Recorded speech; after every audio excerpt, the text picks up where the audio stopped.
ስንት አምላክ ነው የምታመልከው አንተ? ኪያ አንድ አምላክ። እዛ ከአንድ አምላክ ውጭ ሌላ አምላክ የለም አይደል? የለም። አዎ። ያን አንድ አምላክ ማርያም ጸንሰዋለች አልጸነሰችም? ጸንሳለች። እዛ ከጸነሰችው አምላክ ውጭ ሌላ አምላክ የለም አይደል? አምላክ መጀመሪያ ይሄ አምላክ መጀመሪያ የት ነበረ? ከዛ ከማምጣቱ በፊት የት ነበረ? የት ነበር የሚል ጥያቄ ሳይሆን የጠየቅኩት ከዚያ ከአንድ አምላክ ማርያም ከጸነሰችው ውጭ ሌላ አምላክ የለም አይደል? ወይንስ ሌላ አምላክ አለ? ማርያም የጸነሰችው እሱ የራሱ እኮ የእግዚአብሔር ክንድ ነው። እንትን ትንቢተ ኢሳይያስ 59:16 ላይ እግዚአብሔር ወደ ምድር ሲመለከት አንድም ሰው ጥቅስ ስጠይቅ በተራ እናውራ፣ ችግር የለም በተራ እናውራ። ጥያቄውን ይመልሰህ ነው። ከዚያ በኋላ ጥቅስ ስጠኝ ስልህ ጊዜ ትሰጠኛለህ። እሺ አብሽር። ስንት አምላክ ነው ያለው አልኩህ? አንድ አምላክ አልኩህ። አንድ አምላክ ማርያም ጸንሰዋለች ወይ? አዎ ጸንሰዋለች። ከጸነሰችው ውጭ ሌላ አምላክ አለ ወይንስ የለም? ያለው ሌላ አምላክ መጀመሪያ ኢየሱስ ክርስቶስ በስጋ ከመምጣቱ በፊት ያው ሌላ አምላክ አልነበረውም። አምላክ አንድ ነው።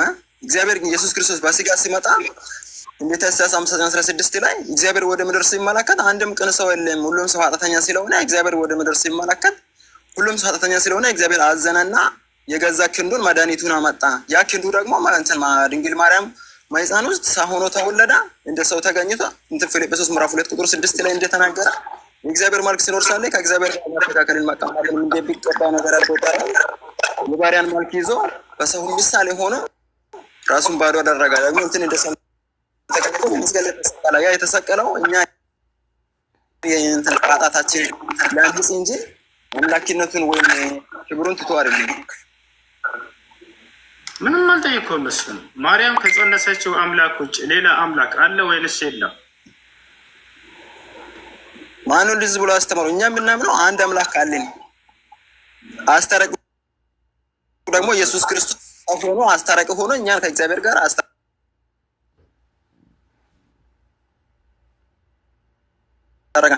ማርያም ከጸነሰችው አምላክ ውጭ ሌላ አምላክ አለ ወይንስ የለም? ማርያም ከጸነሰችው አምላክ ውጭ ሌላ አምላክ አለ ወይንስ የለም?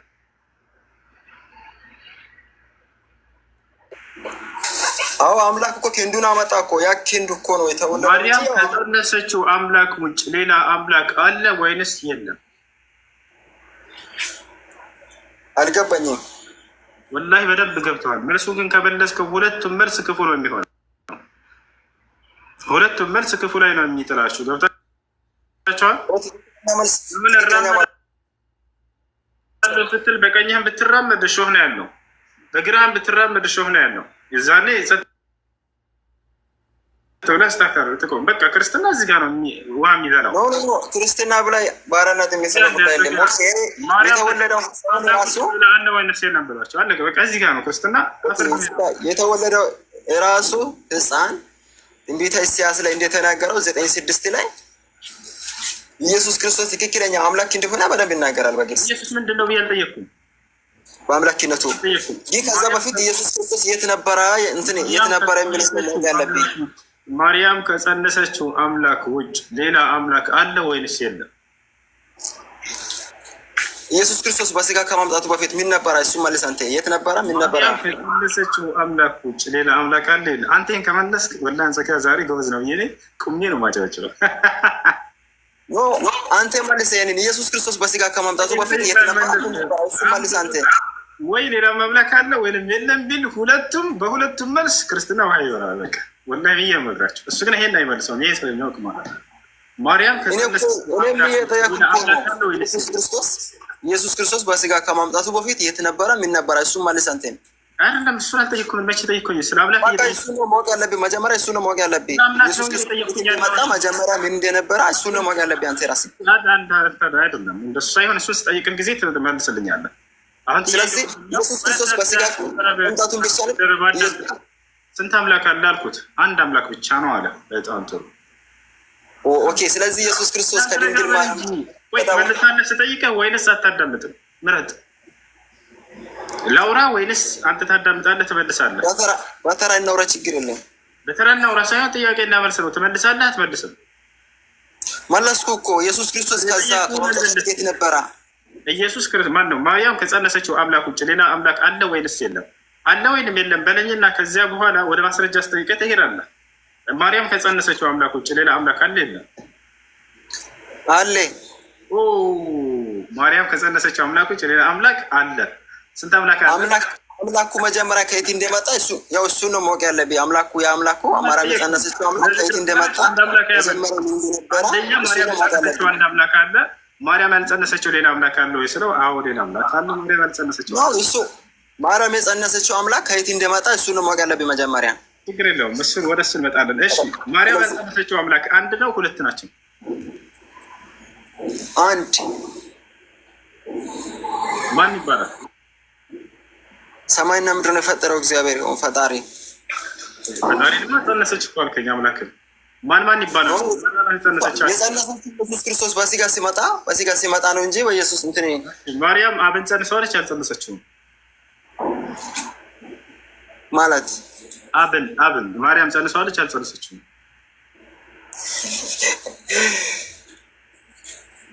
እኮ ጥያቄ ራሱ ምን እንደሚጠይቅ እንኳን አታውቅም እኮ። አብን ጸንሳለች አንድ ብቻ ነው ያልጸነሰችው ብሎ ምን ማለት ነው? አብን ጸንሳለች ማለት አብን ማርያም ጸንሰዋለች አልጸነሰችውም? ግልጽ ጥያቄ ነው። እሺ አብ አምላክ ነው አይደለ? ማርያም ኢየሱስ ክርስቶስን ወልዳለች በስጋው። ግን ኢየሱስ ክርስቶስ ከዛ በፊት ስለ ኢየሱስ ጨረስን። አንዱን አምላክ ጸንሰዋለች አልከን። ያልተጸነሰ ሌላ አምላክ አለ ወይ? ስለ አዎ አለ አልከኝ። አሉ እንጂ አለ ማለት የለብህም። ምክንያቱም አብ አምላክ ነው አይደለም? አዘፊያ አምላክ ነው አብ። በጣም ጥሩ። አብ አምላክ ነው። አብን ማርያም ጸንሰዋለች አልጸነሰችም? አልጸነሰችም። አብ አምላክ ነው። አብ አልተጸነሰም። ያልተጸነሰ አንድ አምላክ። መንፈስ ቅዱስ አምላክ ነው አይደለም? መንፈስ ቅዱስ አምላክ ነው፣ ግን አይታይም፣ አይዳሰስም። እሱ በጣም ጥሩ። መንፈስ ቅዱስን ማርያም ጸንሰዋለች አልጸነሰችም? አልጸነሰችም። ያልተጸነሱ ሁለት አምላክ አሉ፣ የተጸነሰ አንድ አምላክ፣ ሶስት አምላክ ጭባሉ። መንፈስ አንድ አምላክ። እናንተ ጋር መንፈስ የለም እንዴ? አላ የምትሉት ምንድን ነው? አሁን እንትን አይታይም አይዳሰስም አላ የምትሉት መንፈስ የሌለው ሰይጣን እንደ እንደምታመልኩት እናንተ። መንፈስ ማለት እኮ የማይታይ የማይዳሰስ ሁሉም ቦታ ላይ ያለው ነው እኮ። ምን ማለት ነው? መንፈስ ማለት እኮ የማይታይ የማይዳሰስ ነው መንፈስ ማለት። በጣም መልሰዋለህና ክርስትናን ወላሂ ውሃ በላው ይልች ውሃ ብልት ነው ያደረገው። መጨረሻ ላይ ተሳርቦ ወጣ። አያችም? ንጹህ አይምሮ ላላቸው ክርስቲያኖች ቆም ብላቸው አስቡ። ያሁን ጥያቄ ጠይቋቸው መምህሮቻቸው። ሌላ ምንም እኛን ቆማቸው አስቡ። የነቢያት አምላክ አንድ አምላክ ነው። ያ አንድ አምላክ ሁለትነት ሶስትነት የለበትም። አይሞትም፣ አይገደልም፣ አይሰቀልም። አንድ አምላክ ያለው ወይ በሏቸው። አዎ አለ። ያን አንድ አምላክ ነው ወይ ማርያም የጸነሰችልን በሏቸው። አዎ ካሉ خلاص። ስለዚህ ያልተጸነሰ ሌላ አምላክ አለን የለም? የለም ካሉ አብና መንፈስ ቅዱስ አምላክ አይደሉም ማለት ነው። አይ አሉ ያልተጸነሱ ካሉ ስለዚህ አንድ አምላክ ብቻ ነው የምታመልኩት አትበሉና ሌሎችም ሁለትም አሉ ያልተጸነሱ። ይህ ነው ندعوكم إلى الإسلام الذي يدعوكم إلى إله واحد وإلهكم إله واحد لا إله إلا هو الرحمن الرحيم. እሺ አቤል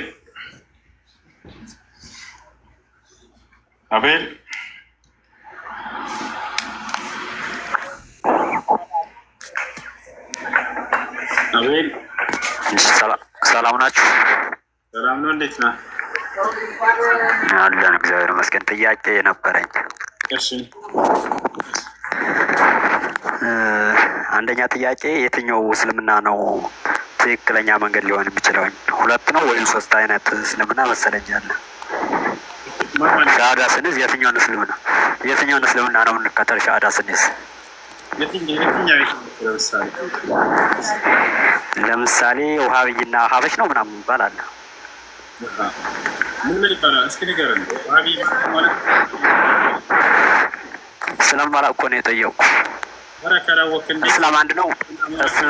እስላም ከሆንክ በቃ እስልምና አንድ ነውኝ። እስላም ከሆነ ሁሉም እስላም ነው ማለት ነው። የተለያዩ አሁን ጠየቅኩት መጀመሪያ ላይ የተለያየ እስልምና እንዳለ ነገር አንድ ኤርፎን ጋር ደረሰው እኮ የተለያየ አስሎም ኮራናታ። እሺ አውጥቼዋለሁ። ኤርፎን አላረኩም። አዎ የተለያየ እስልምና ናቸው አልኩ። እስኪ አብራራና ንገረን። የተለያየ እስልምና ለመሆናቸው እና ከዚያ በኋላ የትኛውን መቀበል እንዳለብን እንነግርሃለን። ችግር የለም። ስለማላቅ እኮ ነው እኔ እስላም 2 ወይም 3 አይነት እንደሆነ ብቻ ነው እንጂ የሰማው ስለማላቅ ነው።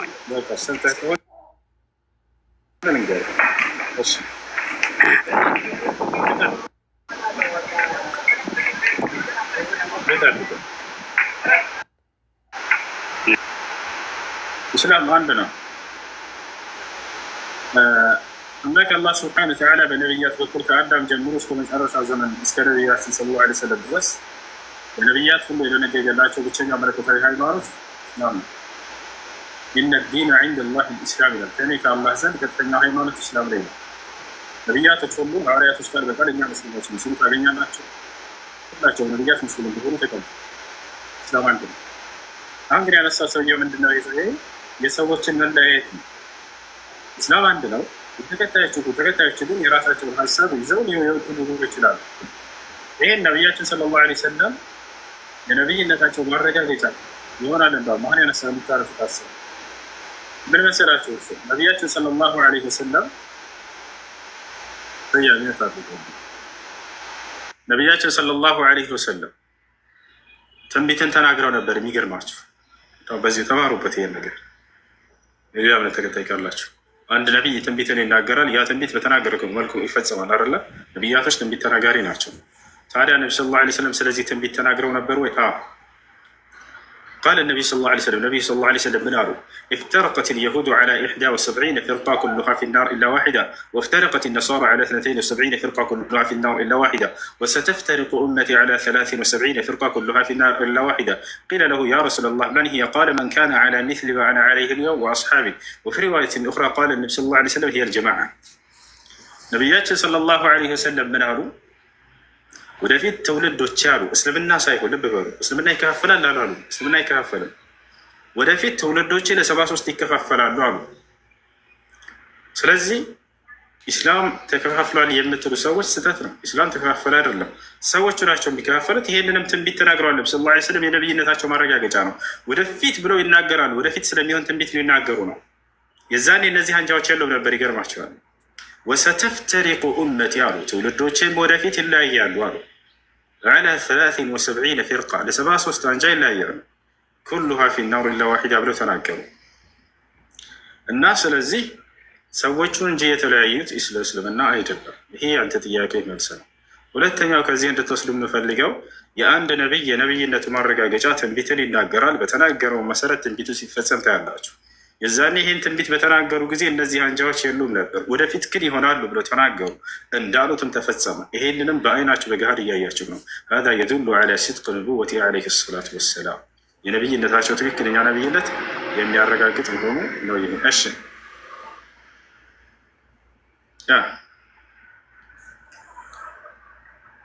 እሺ ስለ አሁን ለምሳሌ የነቢዩ መሐመድ ልደት ታከብራላችሁ። የኢየሱስ ልደት ለምን አታከብሩም? እሺ የነቢዩ መሐመድ ሰለላሁ ዐለይሂ ወሰለም ልደት አናከብርም። በቁርአን በሐዲስ ላይ አክብሩ የሚል የለም። አንጃዎች ግን ወጣ ብለው ምን ያደርጋሉ? ይከበራል። ለምሳሌ እኔ ያለሁበት እኮ አዳምጥ ለመለስልህ ነው።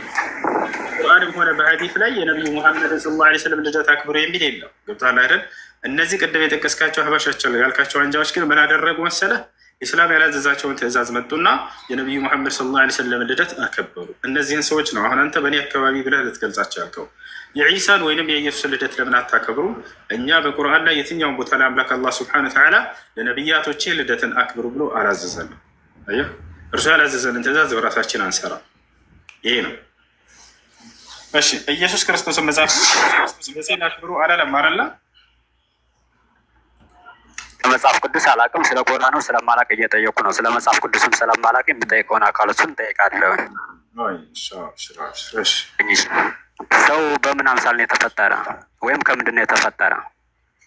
አምሳያው ምንድን ነው? የሰው አምሳያ ሰው የተፈጠረው ከምንድን ነው? መጀመሪያ ቀጥሎ እንነሳ። ሰው የተፈጠረው መጀመሪያ ከአፈር ነው። አላህ ስብሐነሁ ወተዓላ አዳምን ከአፈር ነው የፈጠረው።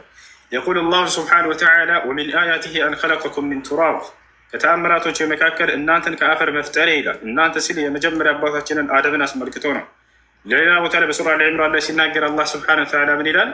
ኢነ መተለ ዒሳ ዒንደ ላሂ ከመተሊ አደም ኸለቀሁ ሚን ቱራቢን ሱመ ቃለ ለሁ ኩን ፈየኩን። አዳምን ከአፈር ፈጠርኩት ከዚያም ሰው ሁን አልኩት ሰው ሆነ ይላል። ስለዚህ የመጀመሪያው ሰው እርሱ ነው። ከእርሱ በኋላ ዙርያዎችን በእርሱና በሚስቱ አምሳል ተፈጠሩ። አላህ ስብሓነሁ ወተዓላ ሔዋንን ወይም ሐዋን ከአዳም የግራ ጎን ፈጠራት። ማስረጃ ቃለ ነቢዩ ሰለላሁ ዐለይሂ ወሰለም ኸለቀ ላሁ ሐዋ ሚን አደም ሚን ሽቅህ ልአይሰር። አላህ ስብሓነሁ ወተዓላ ሐዋን ወይም ሔዋንን ከአዳም ግራ ጎን ፈጠራት አሉ። የመጀመሪያው ሰው አደምን አደረገ፣ ከእርሱም ግራ ጎን ሐዋን ፈጠረ። የእነርሱንም ዙርያዎች በአዳም እና በሔዋን አምሳል አድርጎ ፈጠራቸው ማለት ነው። እኔ እናንተ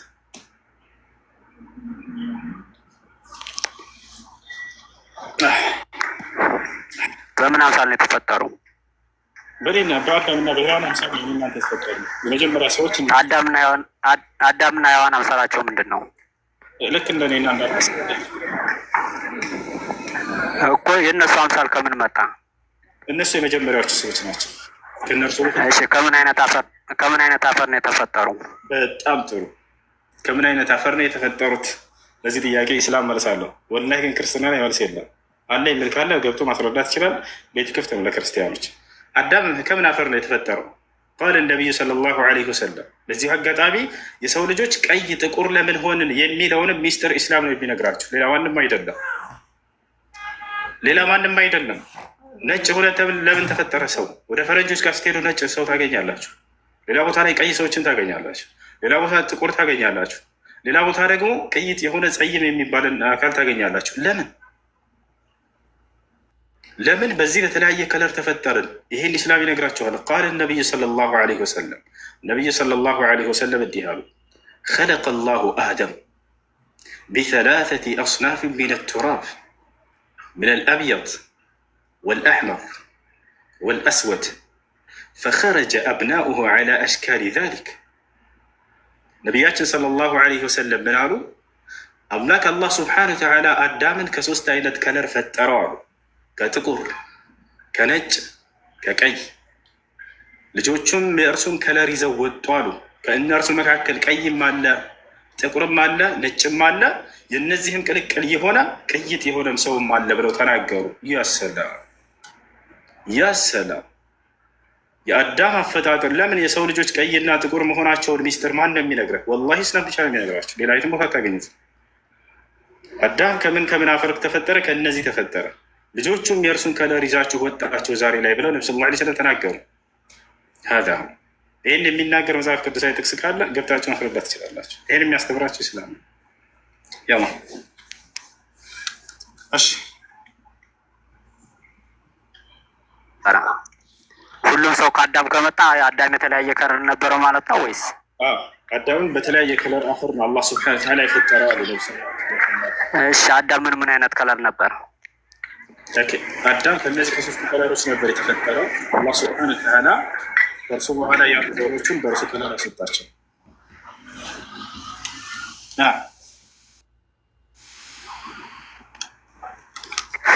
እሺ፣ አመሰግናለሁ።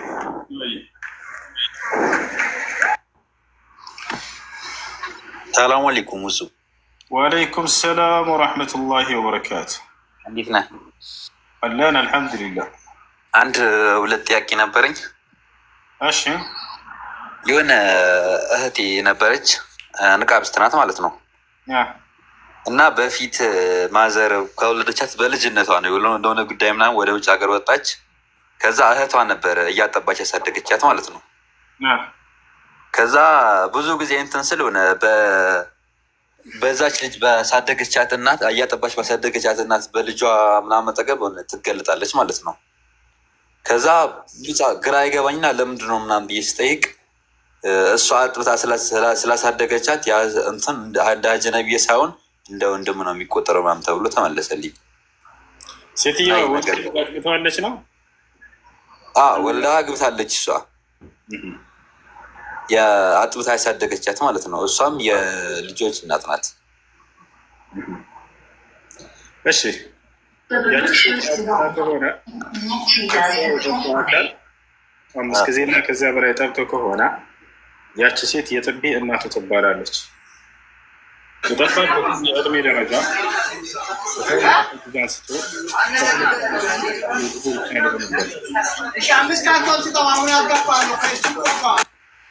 ከዚያ በላይ ባለው የእድሜ ደረጃ ላይ ቢጠባ የጥቢን ሁክም አይወስድም። የጥቢን ሁክም አይይዝም። አህካም ረዳዓ ይህን ይመስላል። የጥቢ ህግ ይሄ ነው። የጥቢ ህግ 2 መስፈርቶች አሉት። አንደኛ ሴት ያጠባቸው 5 ጊዜና ከዚያ በላይ መሆን አለበት። 1 ጊዜ መጥቶ ስለጠባ የጥቢ እናት ልትሆን አትችልም። ሁለተኛው መስፈርት ምንድን ነው? የጥቢው ጊዜ ይወስነዋል። ከተወለደበት ጊዜ አንስቶ ልጁ 2 ዓመት እድሜ እስካለበት ድረስ ደረጃ ሊሆን ይገባል። ወፊሳሉሁ ፊ ዓመይን ይችላል። ጥቢውም 2 ዓመትን ይወስዳል ስላለ ከ2 ዓመት በኋላ ባለው እድሜ ደረጃ ላይ ቢጠባ ግን የጥቢን ሁክም አይወስድም። እሺ